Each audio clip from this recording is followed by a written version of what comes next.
The test is in 4 parts. Part 1, Part 2, Part 3, and Part 4. Now look at Part 1. Part 1. John Helston, a student from London University, wants to know some information about a 21st conference. You'll hear a conversation between John and university staff. Now you have some time to look at questions 1 to 5.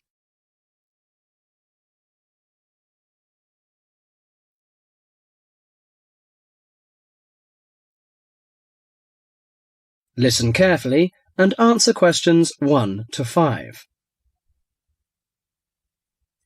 University, good morning. Oh, good morning. Can you put me through to the School of Architecture, please? Certainly. School of Architecture, Professor Dawson's office. Oh, good morning. I was wondering if you could give me some information about the forthcoming Architecture 21st Conference, dates, enrolment procedures, costs, that sort of thing. Certainly. When exactly is the conference? Well, the conference runs for 3 days, from the 18th to the 20th of October. 18th to 20th of October? Oh, good. I'll still be here then. And where exactly is it being held? Is it at the university, as in previous years? No, it's actually being held at the Pacific Hotel. We've rather outgrown the university conference facilities, so we've opted for this new venue. Right, Paradise Hotel. No, Pacific Hotel. Oh, right. And presumably we can get accommodation at the hotel? Yes, but you'll need to contact them direct to arrange that. I'll give you the number for hotel reservations. Have you got a pen ready? Yeah, go ahead. It's area code 07 and then 933 2233. Okay, and what's the registration fee? Individual fees are $300 for the 3 days or $120 a day if you only wanted to attend for 1 day.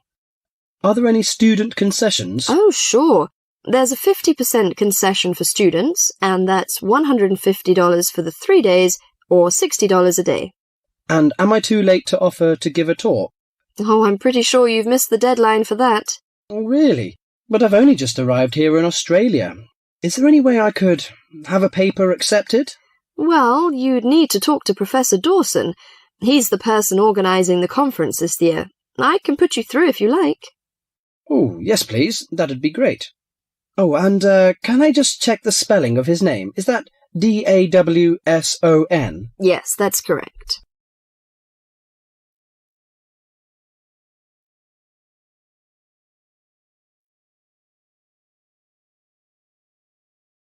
Before you hear the rest of the talk, you have some time to look at questions 5 to 10.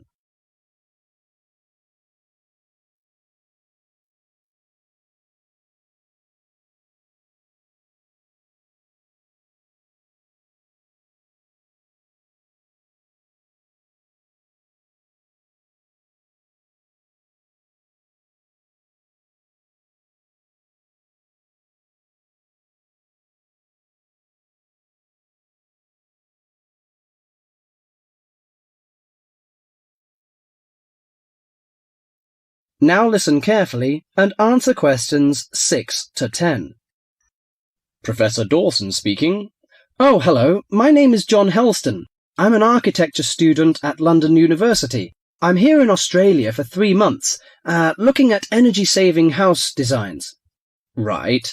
I'm interested in giving a talk on my research at the conference, but I believe I may have missed the deadline.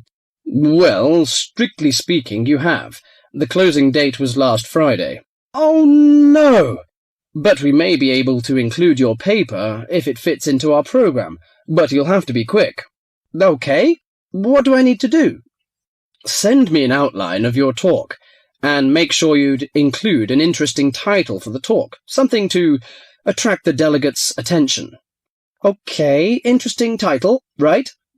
The outline should be no more than 300 words, though. Right. I should be able to keep it down to 300 words, but would 400 be okay? No, not really, because we have to print it in the proceedings, and we just don't have the space. Sure, I understand. And also, can you send me a short CV, the usual stuff, name, age, and qualifications, that sort of thing? Right, include a brief CV. Actually, you can email it to me. That'd be quicker. Sure. What's your email address? Well, the best thing would be to send it to the conference administrative officer. The address is admin in lowercase, in small letters. Right. So that's admin@uniconf.edu.au. Right. I'll do that straight away. Thank you very much. You've been very helpful. Okay, well, we hope to see you in October then. That is the end of part 1. You now have half a minute to check your answers.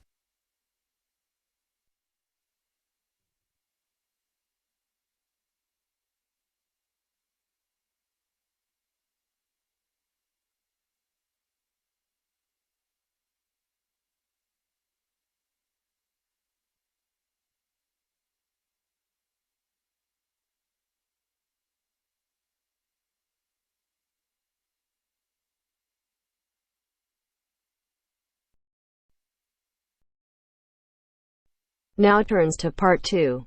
Part 2. You will hear part of an introductory talk to a health club. Listen carefully and answer questions 11 to 15.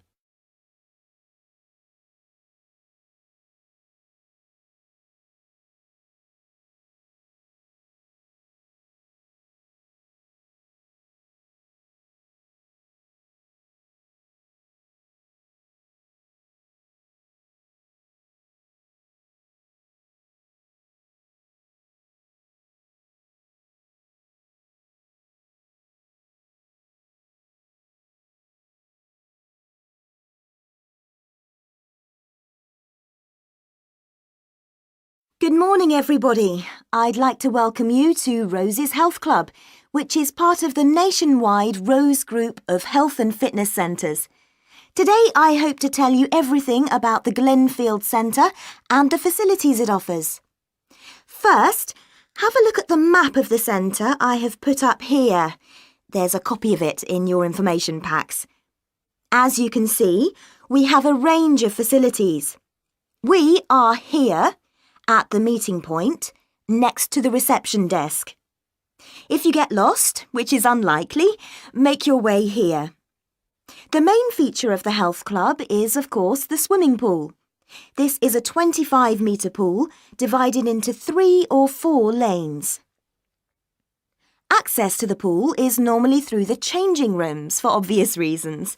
To get to these, bear left as you come through reception, and as you follow the corridor, they are the 2 doors immediately to your right. First the female changing room, then the men's. If you follow the corridor right to the back of the building, you'll find one of our most popular features, 3 state-of-the-art squash courts.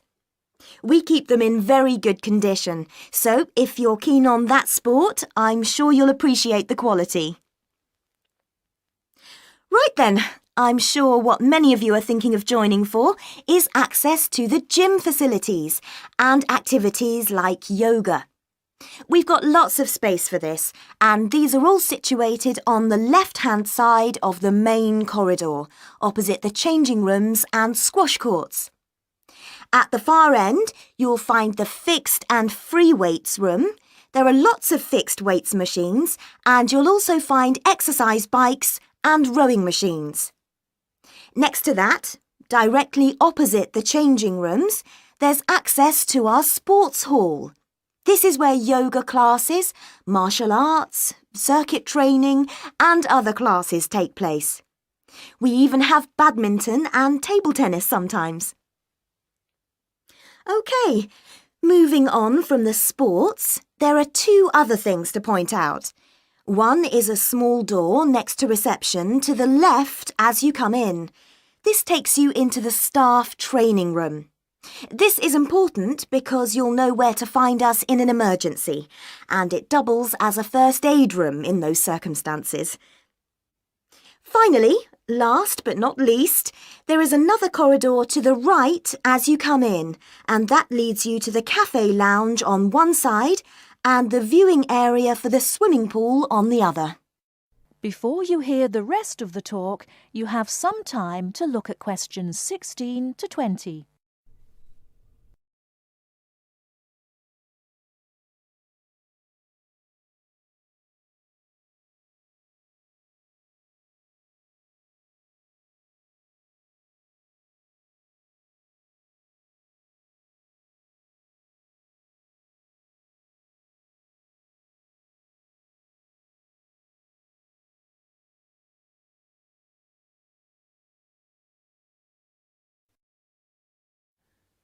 Now answer questions 16 to 20.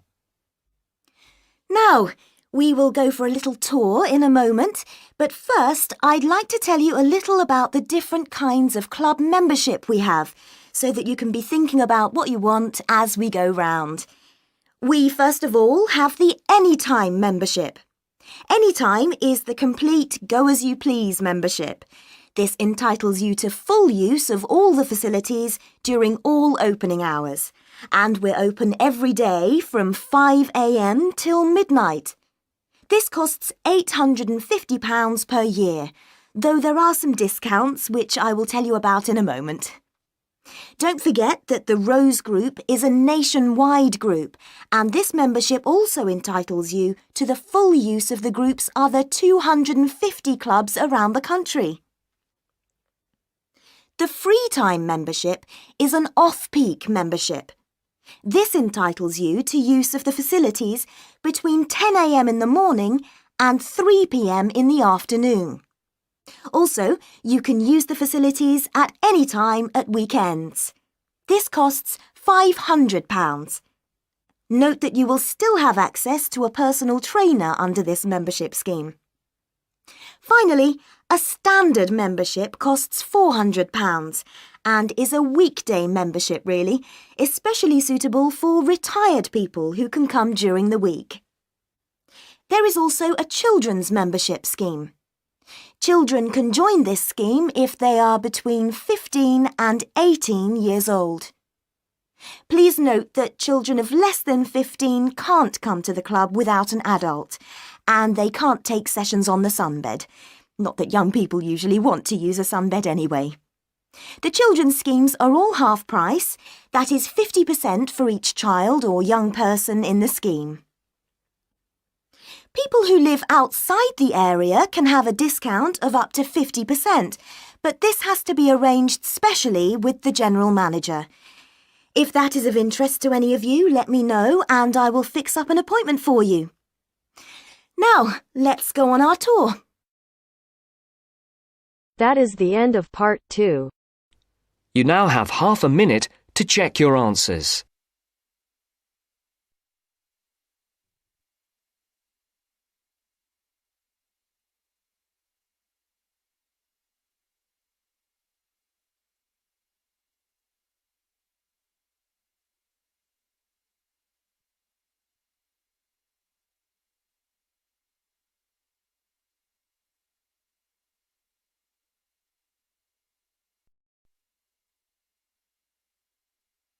Now turns to part 3.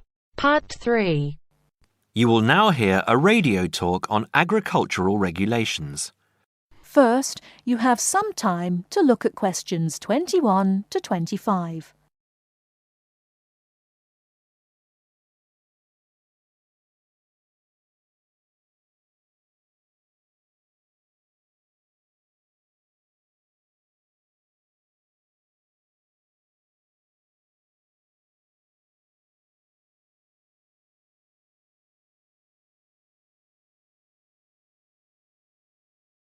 Now listen carefully and answer questions 21 to 25.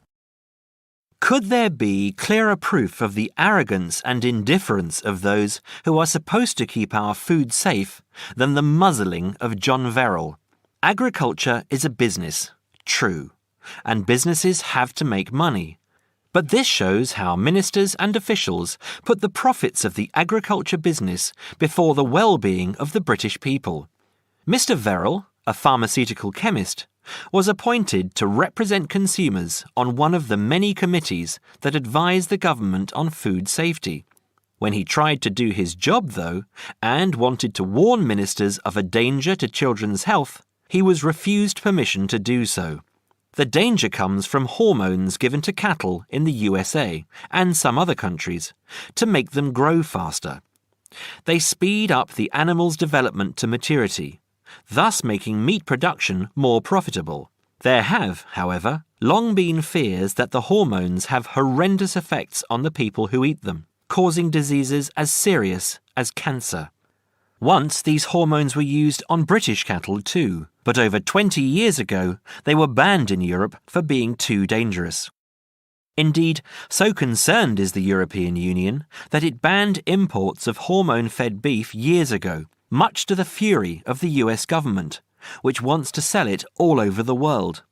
Several years ago, the USA and Canada asked the World Trade Organization to declare the ban illegal and to punish Europe for failing to lift it. The WTO, with its long record of refusing to let environmental or safety concerns interfere with trade, agreed, imposing fines of more than $120 million a year on the EU for its refusal to back down. The British government now backs the Americans, claiming that there is no proof that hormone-fed beef does any harm. This is where Mr. Verrill comes in. He is very angry with the government, especially as their claim comes out just after a Danish study shows that growth hormones are 200 times more dangerous than was previously thought.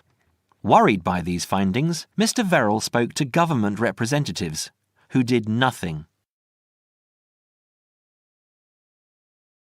Before you hear the rest of the talk, you have some time to look at questions 26 to 30.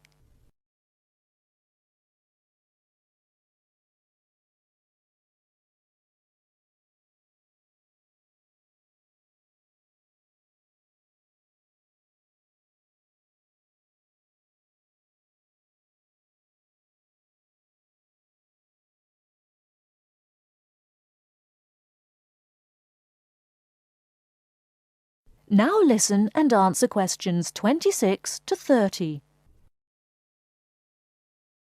Not only that, but they have not been testing beef which is imported, which, by law, they are required to do.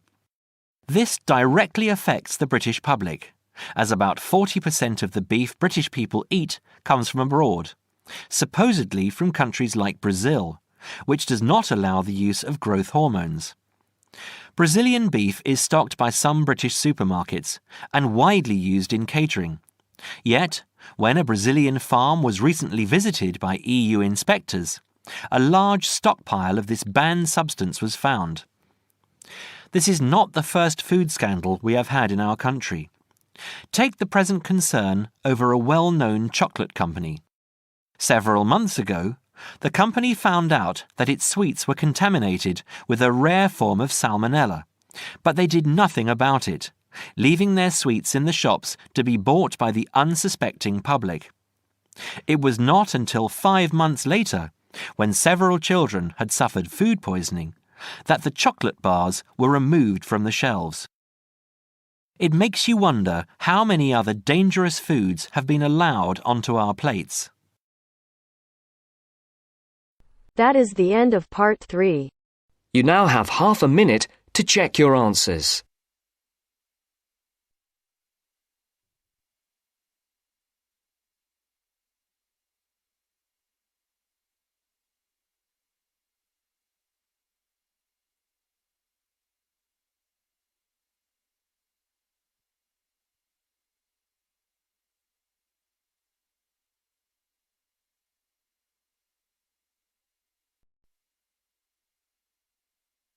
Now turns to part 4.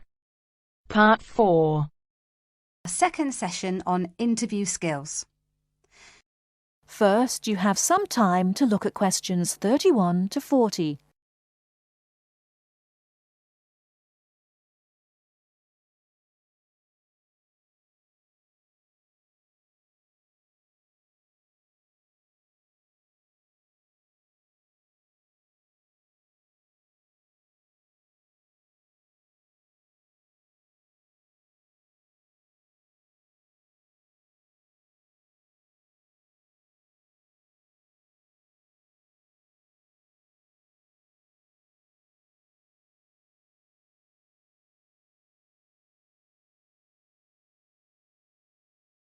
Now listen carefully and answer questions 31 to 40.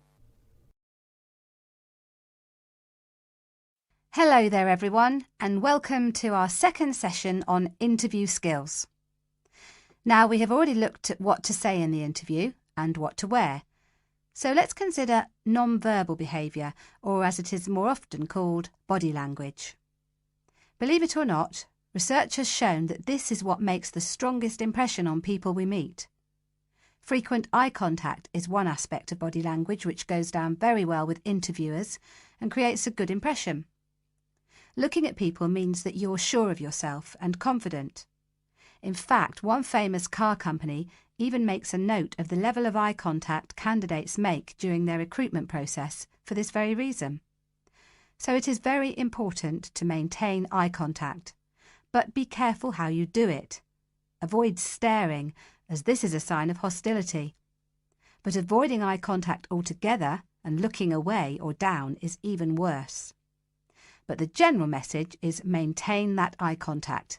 Believe me, the eyes have it. Now, along with eye contact, smiling is one of the other important non-verbal actions which say more to the interviewer than any answers you give. A good way to create a good impression during the first few minutes of your interview is to smile warmly when you meet the person or people who will be interviewing you. It shows them that you are relaxed. Facial scanning takes a triangular route, from the eyes down to the mouth and back to the eyes.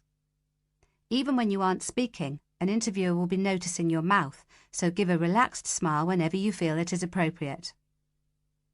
Now, not surprisingly, interviewers pay most attention to a person's face or head during an interview, and they certainly pick up a lot on what they see. Researchers have identified nodding as going down very well with interviewers. This simple gesture shows that you are listening and paying attention. Another useful head gesture is to tilt your head slightly to one side. Now this reinforces that you are listening well to what the interviewer is saying to you. However, tilting your head back isn't such a good idea, as this signals arrogance. And drooping your head forward indicates that you are lacking in confidence. And as we all know, that is exactly the opposite of what an interviewer wants to see. So the message is, mind your head. Now, posture, or the way that you carry yourself, is an important area of body language to be aware of. And it is one of the first body language signals that interviewers read as you enter a room. Posture also matters when you're sitting down. A well-supported position, with your shoulders square and sitting full back on the chair, will give the impression that you are confident, which is just what the interviewer wants to see. I once interviewed a candidate who perched right on the edge of her chair throughout. I kept feeling that she was about to run out of the room in terror. However, occasionally leaning forward slightly when the interviewer is speaking reinforces the message that you are keen and interested, as well as showing the interviewer that you're actually listening to what they are saying. But don't overdo it by leaning too far forward. That can be a bit distracting for the interviewer. Now, we all tend to use our hands to gesture, especially when we are explaining something or as we become involved in what we are saying. This is fine. It shows that we are keen and perhaps even excited about something. However, what can work against someone at an interview is when they fidget. This kind of moving about is, of course, what we do when we are nervous, and fidgeting can be very distracting to watch. So if this is a problem for you when you get nervous, it is a good idea to practice sitting with your hands gently resting in your lap or on the arms of the chair. Try not to fold your arms though, as this tends to look uncomfortable or hostile. But whatever movements you make, be careful with your hands. They need to be kept well away from your mouth, head or face. In fact, experts say that when a hand flies up to or over a person's mouth, it implies that the person is worried or wound up about something. For most of us, staying calm in an interview situation is a challenge, so putting in a bit of practice in advance will help. So, to end with, here are a couple of suggestions on how to improve our body language. A good idea is to choose a role model, such as an actor or fictional character, or a public figure or someone you know. Then sit calmly and imagine that you are this person. Now, other countries have different body language signals. So remember that if you are being interviewed abroad, you may want to check if there are any special gestures to avoid. It's also a good idea to get used to reading body language signals. You can do this by simply watching how people interact in public places, such as on the streets or in restaurants. And finally, when people have struck up a rapport, it is reflected through the natural mirroring of each other's body language movements. So you can use this to your advantage by occasionally mirroring the interviewer's own movements. For example, if they lean over to one side, you can do the same a few seconds later. It helps to create a special effect known as similar to me. But don't do it too often or the interviewer will notice. Now, any questions before we move on to interview listening skills? That is the end of part 4. You now have half a minute to check your answers.